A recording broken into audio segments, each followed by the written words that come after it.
தமிழ்நாடு உரிமைகளை அதிமுக அடகு வைத்ததாக முதலமைச்சர் ஸ்டாலின் குற்றம் சாட்டியுள்ளார்.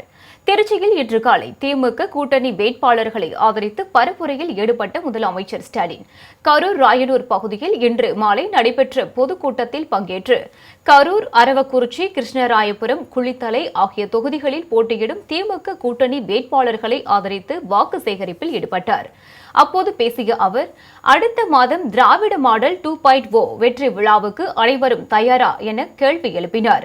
சட்டப்பேரவை தேர்தலில் பெருவாரியான வாக்குகள் வித்தியாசத்தில் திமுக வேட்பாளர்களை வெற்றி பெற செய்ய வேண்டும் என அவர் கேட்டுக் கொண்டார்.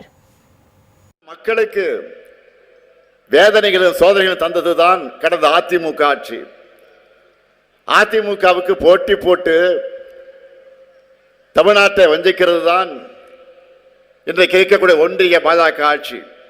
ஆனா பழனிசாமி கூட்டணி வச்சு நீட்டின இடத்தெல்லாம் கையெழுத்து போட்டு தமிழ்நாட்டு உரிமைகளை அடகு வச்சு தான் மிச்சம்.